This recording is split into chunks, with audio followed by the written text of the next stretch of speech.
તો ચાલો આજે તમારી સાથે એકદમ સુપર ગુજરાતી દાળની રેસિપી શેર કરું. એકવાર આ રીતે બનાવી લીધી એટલે દરેક વખતે તમે આ રીતે જ બનાવશો. એટલી આ ટેસ્ટી થાય છે. ટેસ્ટમાં ખાટી મીઠી અને તીખી આ દાળ તૈયાર થઈને આવે છે. તો ચાલો જોઈ લઈએ કે આ દાળ આપણે કઈ રીતે બનાવશું. તો ઘરમાં આજે 3 વ્યક્તિઓને પૂરી થાય એટલી ક્વોન્ટિટીની દાળ બનાવી રહીશું. તો અહીં મેં હાફ કપ જેટલી દાળ લીધી છે. તુવરની તેલવાળી દાળ અમે વાપરી છે એટલે એ વાપરી છે. તમે કોરી પણ લઈ શકો છો. હવે એને 2 થી 3 પાણીથી ધોઈ લેશું. મુઠ્ઠીના માપેથી જોઈએ તો 2 મુઠ્ઠી જેટલી દાળ છે. હવે દાળ જ્યારે પણ બનાવો ને ત્યારે એને ઓછામાં ઓછી 20 મિનિટ સુધી અચૂકથી પલાળીને લેવી.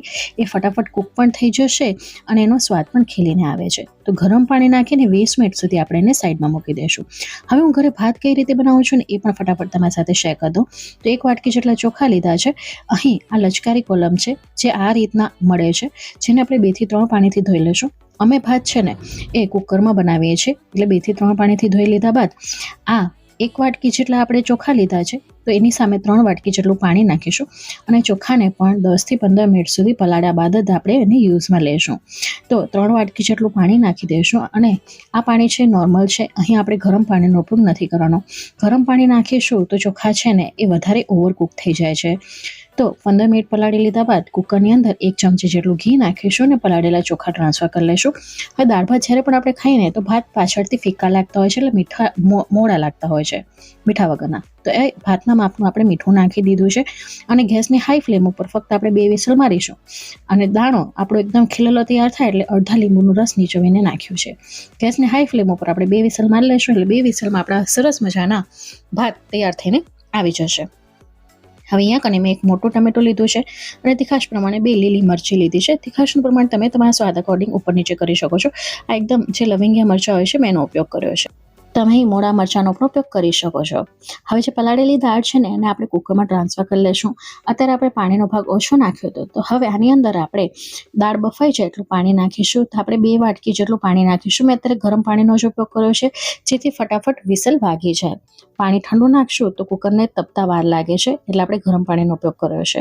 હવે આની અંદર જે ચોપ કરેલા ટમેટા અને મરચાં રાખ્યા હતા એ નાખી દેવાના છે. સાથે દાળના ભાગનું આપણે મીઠું નાખી દઈશું. આમ કરવાથી દાળ સરસ બફાઈ પણ જશે અને મોડી પણ નહીં લાગે. અને આ સમયે જ આની અંદર ½ ટીસ્પૂન જેટલા આપણે મેથીના દાણા નાખીશું. તો મેથીના દાણાથી ખૂબ જ સરસ સોડમ આવે છે અને મેથીની કડવાશ છે ને એ નથી આવતી. હવે ઢાંકણ ઢાંકીને ગેસની હાઈ ફ્લેમ ઉપર આપણે આની 4 વિસલ મારી લેશું.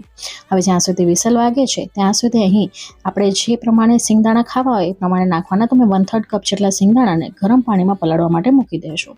અહીં તમે જોઈ શકો છો 2 વિસલ વાગી ગઈ હતી અને આપણા ભાત સરસ રંધાઈને તૈયાર થઈ ગયા છે. એકદમ છૂટો છૂટો દાણો તૈયાર થયો છે. જ્યારે તમે આમાં દાળ ભેળવીને ખાશો તો તમને ખૂબ જ સરસ લાગશે.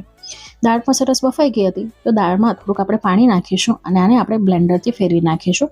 આમ કરવાથી જે ટમેટા અને મરચાં છે એકદમ ક્રશ થઈ જાય છે અને દાળ પીતી વખતે છે ને મોંમાં નથી આવતા. એને એક બીજા વાસણમાં આપણે ટ્રાન્સફર કરી લઈશું. જરૂરિયાત જે પ્રમાણે આપણે થિકનેસ પસંદ હોય દાળની એ પ્રમાણે અહીં પાણી ઉમેરવાનું છે. અત્યારે તમને હું દાળની થિકનેસ બતાવી દઉં. હજી આ દાળ આપણે ઉકાળીશું એટલે થોડીક દાળ વધુ ઘટ થશે. અત્યારે દાળની કન્સિસ્ટન્સી આ રીતની છે. હવે આની અંદર આપણે બધા મસાલા કરી લઈશું. તો સૌ પ્રથમ આપણે ½ ટીસ્પૂન જેટલી હળદર પાવડર નાખીશું. 1 ટીસ્પૂન જેટલું આપણે કાશ્મીરી લાલ મરચું પાવડર નાખીશું. આનાથી કલર સરસ આવે છે. આ મરચું તીખું નથી હોતું. સાથે આની અંદર આપણે 1 ટીસ્પૂન જેટલું ધાણા જીરું પાવડર નાખીશું. અને આ દાળ છે ને એ ગળપણવાળી હોય છે એટલે એક મોટો ટુકડો આપણે ગોળનો લીધો છે જેને આવી રીતે ઝીણું ઝીણું સમારીને લેશું. તો અહીં ગળપણ તમારે જે રીતે પસંદ હોય એ પ્રમાણે નાખવાનું અને ન ખાતા હો તો તમે એને સ્કીપ પણ કરી શકો છો.